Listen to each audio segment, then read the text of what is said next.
সুপ্রিয় দর্শক মন্ডলী, আমাদের সিরাজগঞ্জের যমুনা নদীর পার একটি দর্শনীয় স্থান।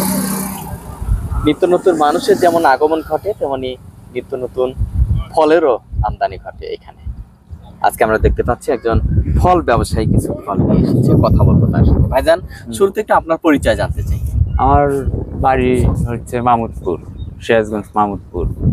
আমার নাম হলো হারুন। আচ্ছা, আপনার হাতে এটা কি ফল রয়েছে? আমার হাতে এটা পিস ফল। পিস ফল হ্যাঁ। কোথা থেকে নিয়ে এসেছেন? এটা ভাই সচরাচর গ্রামে গঞ্জে ঘুরে ঘুরে গাছ সংগ্রহ করা লাগে, কেনা লাগে। জি, আমাদের সিরাজগঞ্জে আছে খুব গাছ কম আছে, কম। এর বিস্তারিত বেশি নাই গাছটা। আচ্ছা, তো এটা কোথাকার পিস ফল? এটা নাটোর থেকে আনা হয়েছে। নাটোরের না? হ্যাঁ, নাটোরের। আচ্ছা, এটা কিভাবে বিক্রি করছেন? এগুলা আমরা মনে করেন যে সবাও বেশি। কত করে সব বিক্রি করেন? মনে করেন যে এত হিসাবে যে বাজারপাতি যে জিনিসের দাম ভাই, এই হিসাবে তো মনে করেন চলে না। 50 টাকা সব এখন মনে করেন বেচতে। এটা পাকা, একদম পাকা। আচ্ছা, খেয়েছেন কি আপনি? হ্যাঁ, আমি খেয়েছি। এই যে এটা একদম পাকা। আচ্ছা আচ্ছা, এই যে ফলটা ধরেন। আচ্ছা আচ্ছা, এই ফলটা কেমন লাগে? আপনি খায় দেখেন, অনেক মিষ্টি ফল এটা একটা। দেখেন মিষ্টি আছে, তবে বিচিটা অনেক বড়। বিচিটা একটা বড়। কিছুটা লিচুর ফ্লেভার আসে, হ্যাঁ কিন্তু বিচিটা অনেক বড়। হ্যাঁ। দর্শককে যদি যমুনা পাড়ে এসে পিস ফল খেতে চান, আমাদের হারুন ভাই, মামুদপুর বাসা আমার। মামুনপুরের হামুন ভাই এখানে যমুনা নদীর পাড়ে পিস ফল বিক্রি করছে। আপনারা এখানে এসে নিতে পারেন। এমনি আর কোথায় পাওয়া যায় আপনাকে? আমি আর ওদের সিরাজগঞ্জ বাজার স্টেশন আছে না মোর, ওই জায়গায় বিক্রি করি। কত বড় বেশি? হ্যাঁ, এটা কি আসলে খাওয়ার উপযোগী হয়েছে? হ্যাঁ, খাওয়ার উপযোগী, একদম পুষ্টিকর খাদ্য। গাছ কেমনে কিভাবে রোপণ করতে হবে বা পরিচর্যা করতে হয়? গাছ এরকম বিচি গাইরে দিবেন খুঁজে, ওখানে থেকে হয়ে যাবে গাছ। কতগুলো বিক্রি করা যায় প্রতিদিন? প্রতিদিন মনে করেন 2000-3000 টাকার এরকম বেচা কিনে করে। লাভ কেমন হয়? লাভ ওই তো মোটামুটি আল্লাহ ভালোই লাভ আছে এর ভিতরে। ভালোই আছে না? হ্যাঁ, যদি ফলটা বেশি আগমন থাকতো, তো এই জিনিসটা মনে করেন যে অনেক লাভজনক ব্যবসা একটা। আমি সিরাজগঞ্জবাসীকে বলি যে আপনারা প্রচুর এই গাছটা আবাদ করেন।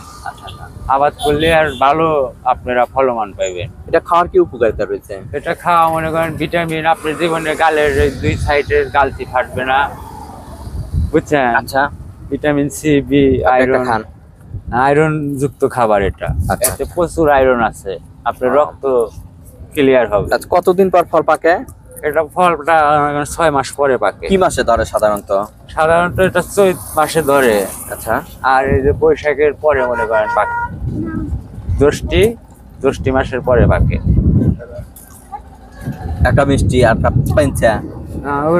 একটু পাড়ার কম বেশি হয়েছে, যেহেতু আমাদের কাছে একটা নতুন ফল, পিস ফল আমাদের সিরাজগঞ্জবাসীর কাছে একটা নতুন ফল।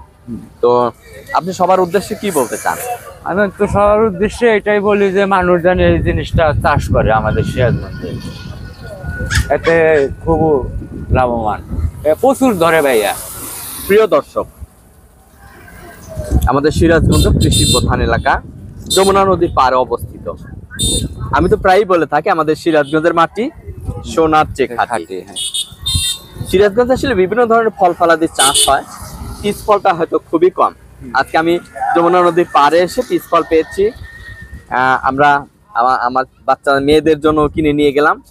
আপনারাও যারা পিস ফল খেতে চান, হারুন ভাইয়ের কাছে এসে পিস ফল কিনতে পুরো পারেন। সিরাজগঞ্জে মনে করেন 100টার মতো গাছ আছে, পুরো সিরাজগঞ্জ শহরে, এত বড় একটা শহরে। সেই সাথে হারুন ভাইয়ের যে একটি কথা রয়েছে, আমাদের সিরাজগঞ্জে প্রচুর পরিমাণ পিস ফল গাছ রোপণ করার একটি আহ্বান। আমিও তার কণ্ঠে কণ্ঠ মিলিয়ে আপনাদেরকে উদাত্ত আহ্বান জানাবো। আপনারা যে যেখানে পারেন, আপনার বাড়ির আঙিনায়, প্রচুর ধরনের রাস্তার ধারে, শিক্ষা প্রতিষ্ঠানে অন্তত 2-1টি করে পিস ফল গাছ লাগিয়ে নিজে খাবেন, অন্যকে উপহার দিবেন। আমাদের সিরাজগঞ্জ যেমনই একটি কৃষি প্রধান এলাকা, পিস ফল গাছ প্রতিটি বাড়িতে বাড়িতে হোক, এই প্রত্যাশায় যমুনা পাড়ে আমরা চাই আমাদের হারুন ভাইয়ের ছোট্ট একটি পিস ফল দোকানের মানুষ জানিয়ে সংক্ষিপ্ত অনুষ্ঠান থেকে আমি আবুল হোসেন বিদায় নিচ্ছি। সবাই ভালো থাকুন, সুস্থ থাকুন। আল্লাহ হাফেজ।